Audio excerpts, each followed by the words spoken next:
Sapa Indonesia, pagi kebahagiaan untuk Anda saudara kali ini di segmen Kompas Bisnis bersama saya Putri Oktaviani. Kepala BPI Danantara, Rosan Roslani, bilang Danantara adalah badan yang paling dapat pengawasan. Melalui Danantara, pemerintah akan menaruh modal 20 miliar dolar Amerika, 20 proyek strategis. Oh, ini mungkin menurut saya ini Danantara adalah suatu badan yang paling banyak diawasi. Ini paling banyak diawasi, ya, karena nanti semua terlibat, ya, baik dari karena ini kita adalah lapor langsung ke Bapak Presiden. Itu sudah ada yang tidak ada yang paling lebih tinggi lagi, pelaporannya pertanggungjawaban ke Bapak Presiden, dan Bapak Presiden otomatis akan dibantu oleh seluruh perangkatnya untuk memastikan kita bisa berjalan dengan baik, dan ini saya meyakini juga akan melibatkan semua pihak dan seluruh perangkatnya, gitu. Saudara, dua petinggi Danantara, Rosan Roslani dan Doni Oskaria masih merangkap jabatan di Kabinet Merah Putih. Yang menarik, kini Presiden bisa memberikan hak monopoli BUMN dan anak usahanya. Apa resiko dua hal ini pada aset sekitar 15.000 triliun? Kompas Bisnis akan tanya langsung ke Direktur Next Indonesia Center sekaligus pengamat BUMN Heri Gunawan yang saat ini sudah berada di studio Kompas TV. Selamat pagi Pak Heri. Selamat pagi Mbak Okta. Oke Pak Heri, menarik soal kita melihat bagaimana ada dua nama yang juga menjadi anggota dari Kabinet Merah Putih. Nah, Danantara ini kan mengelola aset 15.000 triliun Pak. Ada duit segar APBN 325 triliun rupiah untuk investasi.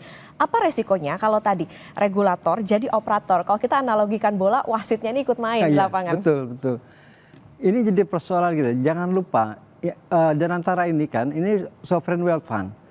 Ini base-nya adalah trust publik maupun trust pada investor maupun mitra kerja. Ini yang harus dipegang betul gitu ya, bahwa kalau tidak ada trust, persoalan Danantara itu pasti akan lemah. Nah, Pak Rosan dan Pak Doni misalnya, ini persoalannya kedua orang ini melanggar Undang-Undang Kementerian Negara. Undang-Undang Kementerian Negara jelas bahwa menteri dan yang wakil menteri tentunya sekalian itu dilarang merangkap jabatan menjadi pimpinan pada organisasi yang dibiayai oleh APBN. Danantara kan duitnya dari APBN, itu kantong pemerintah. Nah, kemudian apalagi kayak Pak Doni misalnya. Pak Doni itu sekarang merangkap, selain dia menjadi COO Danantara, Pak Doni juga wakil komisaris utama Pertamina. Kemudian dia juga wakil menteri, 3 jabatan dia pegang, dan kebetulan Pertaminanya anaknya lagi bermasalah gitu. Di mana pengawasan Pak Doni? Misalnya gitu. Nah, jadi ini ada trust yang pertama ini jadi pertama gini, saya kira Danantara itu diciptakan atau didirikan itu dengan niat baik. Tapi ketika direalisasikan, niat baik itu akan menjadi hilang karena ada risiko bahwa ini ada konflik of interest, karena Pak Rosan masih menjadi Menteri Investasi dan Pak Doni masih menjadi Wakil Menteri. Menurut saya sebaiknya Pak Rosan dan Pak Doni declare mau pilih Danantara atau mau pilih menjadi menteri. Nah, kalau dia mau pilih di Danantara, sebaiknya mundur. Kasihan Pak Presiden. Presiden Prabowo itu kan selalu menyebut dirinya sebagai patriot. Patriot itu kan demi bangsa, bukan demi jabatan. Jangan sampai ada pembantunya itu ada rangkap jabatan plus rangkap pendapatan. Apalagi sampai triple kayak Pak Doni itu. Oke, berarti kira-kira gitu. Nah, seberapa beresiko sih Pak dengan tadi misalnya salah satunya adalah soal konflik of interest. Apalagi ini kan tadi dikatakan bahwa Danantara kelola aset 15.000 triliun. Ini kan baru beberapa BUMN, nantinya akan semua BUMN akan dikelola oleh Danantara. Betul. Risikonya sangat besar. 1MDB itu kan konflik of interest antara Perdana Menteri Pak Najib itu dengan Sovereign Wealth Fund Malaysia. Yang tiba akhirnya karena ada konflik of interest, disitulah ada aliran dana yang tidak bisa dikontrol. Karena di situ ada Perdana Menterinya. Nah, bayangin bagaimana mungkin agak sulit Kementerian Investasi atau Kementerian BUMN ingin mengontrol Danantara, sementara bos-bosnya ada di situ. Gimana coba? Wah, seperti saya selalu bilang itu bahwa ini kan Kementerian BUMN ini kayak FIFA. Dia regulator di dalam dunia sepak bola, di dalam BUMN. Kemudian ketika ada pertandingan dia jadi wasit. Nah, persoalannya FIFA ini kemudian jadi pemilik klub bola. Kan lucu, gimana dia memberikan sanksi. Nah, yang ada juga di Undang-Undang BUMN itu juga, ini ada yang memang orang luput perhatikan. Kalau ada konflik antar BUMN atau BUMN dengan anak usaha BUMN atau dengan perusahaan terafiliasinya dia itu harus diselesaikan dengan cara mediasi, bukan ke proses hukum. Nah, proses mediasi ini nanti ujungnya ke menteri, bisa dibayangin tuh. Nanti kalau ada kasus antar BUMN atau BUMN dengan perusahaan afiliasi, itu semua diselesaikan di bawah meja dan itu mengikat secara hukum. Ada di dalam Undang-Undang BUMN yang tahun 2025 itu. Oke Pak, meskipun Pak Rosan sendiri bilang bahwa Danantara ini akan menjadi lembaga yang sangat diawasi, banyak diawasi, tapi auditnya nanti seperti apa Pak dengan adanya situasi bahwa ya ada rangkap jabatan itu di petinggi Danantara? Kalau audit itu kan secara di atas kertas, BPK itu hanya bisa mengaudit Danantara.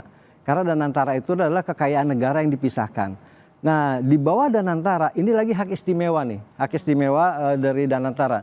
Nanti di bawah Danantara itu kan satu ada holding investasi, ada holding operation. Nah, ini dua-duanya sesuai dengan undang-undang, itu bentuknya adalah perseroan terbatas. Artinya dia nanti jadi entitas bisnis. Nah, ini kalau yang lalu, itu BPK bisa langsung mengaudit ini. Karena dulu statusnya adalah kekayaan negara yang dipisahkan. Sekarang kan sudah bukan lagi, jadi dianggap sudah privat.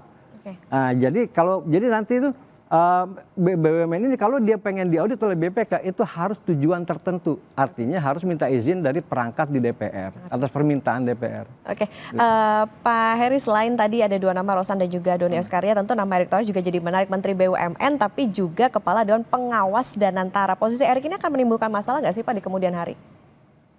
Pak Erick itu saat ini pegang 3 jabatan dengan 4 fungsi.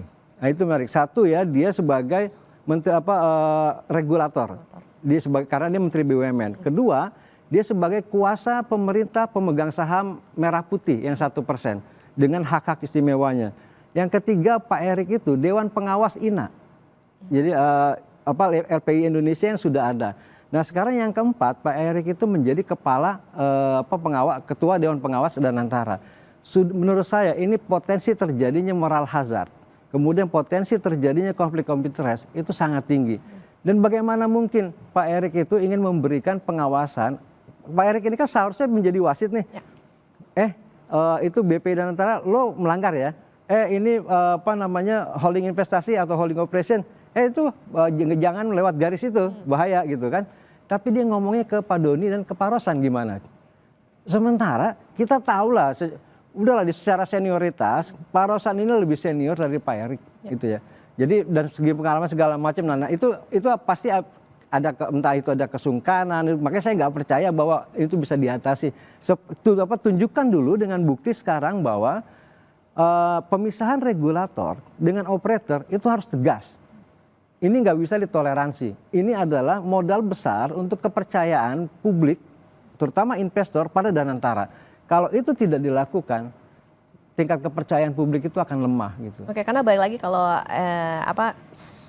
untuk seperti Danantara ini adalah modal trust ya Pak ya. Dan tadi yang kita tunggu adalah bagaimana mereka yang merangkap jabatan ini bisa melakukan tugasnya dengan baik, terutama di Danantara sebagai regulator. Yang menarik Pak Heri juga Rosan Roslani ini merupakan Ketua Tim Kampanye Nasional Prabowo Gibran di Pilpres 2024. Beliau juga Ketua Umum Gerakan Solidaritas Nasional yang mendukung Prabowo. Dalam undang-undang tegas, pemimpin Danantara dilarang punya afiliasi politik. Gimana bisa meyakinkan investor bahwa ke depan dalam perjalanan Danantara ini tidak ada intervensi politik? Rasanya sulit.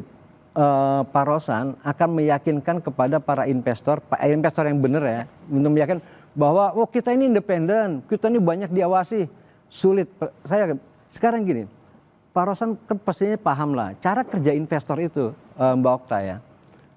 Itu misalnya gini, ada perusahaan kita ingin menerbitkan global bond, misalkan diisu di Singapura. Itu memang dipikir yang bekerja, yang dihitung hanya angka statistik, potensinya segala macam. Enggak, ada faktor X yang dihitung oleh para investor. Dan siapa yang mengerjakan faktor X itu? Jaringan mereka di Indonesia. Nah misalnya gini, mereka bisa aja bertanya, misalnya saya pernah mengalami lah beberapa kali, misalnya ada investor mau beli global bond dari perusahaan kita. Pertanyaannya selalu ditanyakan oleh beberapa investor itu, private equity fund misalnya, mereka pokoknya para pengelola dana itu, pertanyaannya selalu tidak pernah lepas, relatif sama, itu adalah sejauh mana terjadi intervensi antara pemegang saham terhadap bisnisnya, terhadap manajemen. Nah, kedua, bagaimana reputasinya? Jadi ini dua pertanyaan ini itu akan mendiskon seberapa besar mereka akan beli. Misalnya kalau di dikasih global atau paling tidak mereka bisa minta tambahan kupon imbal hasilnya karena ada risiko di situ. Ini berarti yang berdampak juga pada kemarin saat Dananta diluncurkan ISG-nya kayaknya agak-agak kebakaran ya Pak. Itu kan respon pasar yang tidak bisa dia tidak bisa dikontrol karena spontan kan. Begitu pasar melihat terutama asing ya, kan yang banyak lari asing itu. Aduh, ini regulator merangkap menjadi operator. Udah gitu mereka bukannya nggak tahu tuh ada pelanggaran undang-undang di situ. Bayangin sebuah lembaga besar dengan aset ratusan triliun itu, ribu triliun, tiba-tiba kemudian dibuat dengan cara langkah pertamanya dengan cara melanggar. Termasuk undang-undang terbaru. Di undang-undang terbaru itu dijelaskan. Misalnya bahwa pengurus Danantara apa itu termasuk direksi, kayak Pak Doni kan direksi, tidak boleh merangkap jabatan di kementerian, baik sebagai tenaga maupun sebagai tenaga fungsional. Jadi Pak Doni itu tidak boleh sebagai direksi tidak boleh merangkap di kementerian. Ini jelas-jelasan dia masih wakil menteri. Jangan-jangan saya khawatir mereka nggak baca itu Undang-Undang Nomor 1 tahun 2025 BUMN itu. Saya khawatir itu, makanya mereka harus kasih tahu. Ini bahaya loh, ini melanggar loh. Dan itu tertulis jelas di undang-undang itu. Silakan dibuka tuh mereka tuh kalau supaya ini tuh ya, yang mereka buat sendiri gitu. Oke, pasar sudah merespon, tentu yang kita harapkan nanti bagaimana pengawasan dari Danantara itu sendiri saat berjalan. Nanti kita lanjutkan lagi Pak Heri dan saudara tetap bersama kami di Kompas Bisnis. Kompas Bisnis kembali hadir untuk Anda saudara dan kita masih bersama dengan Direktur Next Indonesia Center sekaligus pengamat BUMN Heri Gunawan. Pak Heri, kita lanjutkan kembali. Pak, kami dapat draft perubahan Undang-Undang BUMN yang lengkap. Ada hal yang sangat menarik, yaitu Presiden bisa memberikan hak monopoli kepada BUMN atau anak usaha BUMN. Sebelum ini hak monopoli diatur Undang-Undang atau Presiden, Pak? Ya. Ini saya juga kaget ya. Saya juga baru ngeliat tuh, loh kok ada satu pasal baru di dalam Undang-Undang BUMN yang tahun 2025 ini tentang hak monopoli. Setahu saya gitu ya, kalau kita baca Undang-Undang Anti Monopoli dan Persaingan Usaha Tidak Sehat, yang sekarang yang kemudian melahirkan KPPU itu, Komisi Pengawas Persaingan Usaha, di situ udah jelas disebutkan, memang boleh monopoli itu terkait dengan barang atau jasa yang menyangkut hajat hidup orang banyak. Dan itu ditetapkan oleh undang-undang, tertulis di dalam undang-undang itu anti monopoli. Tapi kemudian undang-undang ini, sementara di undang-undang BUMN, itu ceritanya berbeda. Presiden yang akan menentukan barang atau jasa yang bisa dimonopoli oleh BUMN. Yang termasuk hajat hidup tadi ya Pak ya? Iya, misalnya gini, itu menurut saya jadi direduksi. Awalnya harus ditetapkan oleh undang-undang seperti kelistrikan yang dimonopoli PLN atau BBM bersubsidi dimonopoli oleh Pertamina, itu dasarnya undang-undang. Nah, kemudian direduksi menjadi dasarnya nanti adalah pertimbangan Presiden. Nah, ini berbahaya menurut saya. Berbahayanya gini. Kalau Presiden melihat, ini kita ambil contoh aja, mudah-mudahan tidak terjadi. Food estate misalnya itu dianggap sebagai proyek strategis demi ketahanan pangan nasional. Maka dengan dengan sesuka hati aja Presiden bilang, ini nanti Perum Bulog ya yang garap ya, tidak boleh ada yang lain, monopoli Perum Bulog. Dengan effort semua resource pemerintah dikerahkan ke Perum Bulog. Coba, sementara Perum Bulog tidak punya pengalaman, ujung-ujungnya nanti Perum Bulog akan merekrut swasta yang mereka saling kenal, misalnya gitu. Nah, moral hazard dari kebijakan yang ada di Undang-Undang BUMN ini terkait dengan monopoli itu menurut saya berbahaya. Oke. Ada negara lain nggak Pak yang melakukan hal sama? Kalau sampai, menurut saya sih enggak. Mereka relatif itu udah besar ya. Kayak misalkan gini lah, Malaysia punya Petronas gitu ya. Tapi kan juga bukan yang orang lain tuh nggak bisa masuk gitu ya. Memang betul Malaysia juga memang hadir ketika pertama kali itu ada keberpihakan. Nah, terhadap kepada BUMN itu kemudian menjadi setelah itu menjadi kuat ya kan, BUMN-nya lewat khazanah segala macam itu di keuangan, telekomunikasi, migas segala macam. Nah, tapi itu kan tidak menutup kemungkinan orang lain masuk gitu. Setelah dibuka sekarang. Jadi kalau kita tuh telat kalau mengatakan gitu. Nah, menjadi persoalan tadi adalah menurut saya mekanik tata kelola pemerintahannya. Yang berbahaya adalah kemudian direduksi dari undang-undang yang akan dibahas. Kalau undang-undang itu kan pasti ada kajian akademik. Kemudian dibahas juga di DPR dengan multi partai. Nah, ini direduksi oleh undang-undang BUMN menjadi hak prerogatif Presiden. Bayangin Presiden begini, saya pengen punya mobil listrik atau saya pengen punya mobil listrik, wah, ini menjadi proyek strategis dan itu nanti dimonopoli oleh PLN misalnya gitu, kan nggak sehat. Nanti produknya PLN akan bersaing dengan mobil listrik yang sudah ada, tapi ini dapat fasilitas. Akhirnya kemudian harganya dengan kualitas yang sama, harganya 1.000 di sini, padahal di sini secara ekonomisnya 2.000. Hancur itu semuanya iklim bisnis kita. Jadi menurut saya ini yang memang luput diperhatikan oleh media tuh soal hak monopoli itu resikonya sangat tinggi tuh. Oke, balik lagi ini juga bisa berdampak pada itu tadi ya Pak, ada kaitannya dengan konflik of interest tadi tuh ya, Pak. Betul, konflik of interest terutama bayangin kalau presiden itu orang kan tidak semuanya stabil. Presiden lagi tidak begitu stabil, dapat masukan lah misalnya yang tidak sehat. Ini presiden seleranya tinggi terhadap food estate. Pak, food estate ini harus dijadikan proyek strategis, Pak. Oh ya, Pak, kalau jadi proyek strategis sesuai undang-undang BUMN ini boleh loh Pak dimonopoli. Oh ya, itu terus kasihin ke siapa? Udah Pak, kasihin aja ke Perum Bulog. Kan jadinya begitu. Itu memang itu risikonya yang berpotensi terjadi gitu. Jadi moral hazardnya itu kemungkinan itu sangat tinggi di situ. Oke, Pak Heri, yang menarik dalam draft perubahan Undang-Undang BUMN adalah keuntungan atau kerugian yang dialami badan dalam melaksanakan investasi ini merupakan keuntungan atau kerugian badan. Artinya bukan kerugian negara. Lebih jauh diartikan pemimpin Danantara ini punya imunitas hukum kah, Pak? Ini juga menurut saya yang nggak fair. Gini, memang secara di atas kertas yang kekayaan negara yang dipisahkan itu adanya di badan. Nah, badan ini menjadi objek audit dan dia bisa juga nanti kalau kepleset bisa kasus kena korupsi. Nah, kalau yang disebut dengan BUMN itu yang dikelola oleh Pak Pandu, termasuk itu sama oleh Pak Doni. Nah, ini nanti kekayaannya adalah milik mereka. Tapi kenapa saya bilang nggak fair? Kalau mereka nggak punya duit, mereka boleh mengajukan PMN, penyertaan modal negara seperti sekarang. Nah, persoalannya setelah diberikan penyertaan modal negara, statusnya itu bukan kekayaan negara yang dipisahkan di BUMN itu. Tetap BUMN itu sebagai entitas bisnis biasa, privat seperti yang lain. Makanya jadi kalau ada kerugian di BUMN, maka kerugiannya adalah kerugian BUMN. Nah, tapi kalau dia nggak punya duitnya minta sama negara. Nah, ini kan nggak fair. Kalau memang itu adalah kerugian keuntungan yang milik BUMN, kalian cari sendiri dong. Jangan minta PMN. Ibaratnya gini loh, Kompas TV ingin mengembangkan proyek, minta PMN. Kompas TV kan privat, tapi sama regulasi diperbolehkan. Begitu pemerintah kasih duit, setelah itu digaraplah sama Kompas TV. Kalau ada kerugian, itu bukan uang negara ya, itu uang Kompas TV. Kan aneh gitu loh tata kelolanya. Yang jadi catatan juga tentu jangan sampai aset-aset Danantara ini masuk ke aset-aset bermasalah ya Pak ya? Berarti? Iya betul. Karena aset Danantara sendiri udah banyak yang bermasalah gitu. Udah banyak bermasalah, kalau dia mau masuk ke bermasalah sendiri lagi ya gali lubang. Oke, Pak Heri, kita ke pengawasan di bawah payung Danantara. Ada perubahan pengendali saham Danantara punya 99% saham. Negara sisa saham seri A-nya 1%. Nah, seri A ini punya banyak ya Pak atau seperti apa? Nah, jadi atau misalnya powerful gitu dengan 1% itu. Jadi gimana statusnya? Apakah berubah jadi swasta murni yang diaudit oleh akuntan publik atau tetap BPK karena ada itu tadi saham milik negara? Jadi BUMN itu yang sekarang ini kan didefinisikan itu bahwa BUMN itu adalah kalau ada penyertaan modal negara secara langsung atau kepemilikan negara di situ ada hak istimewa. Ada kepemilikan istimewa yaitu disebut dengan saham merah putih itu. Saham merah putih itu dia bisa memveto. Dia bisa memveto keputusan RUPS. Nah, kemudian dia juga bisa mengajukan direksi dan dewan komisaris. Ini artinya apa?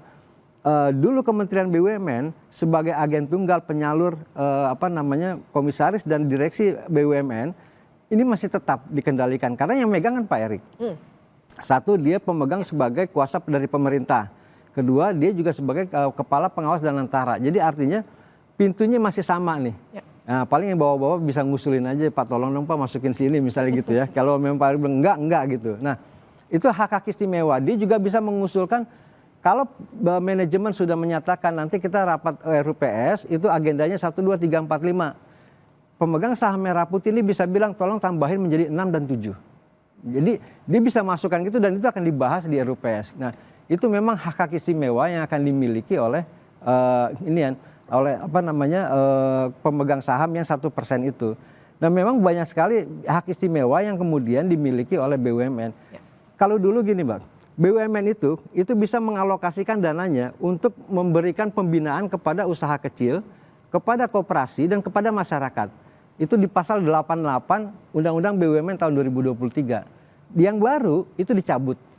Jadi selama tinggal usaha kecil atau pembinaan masyarakat dari BUMN itu tidak akan ada lagi karena itu sudah bukan kewajiban.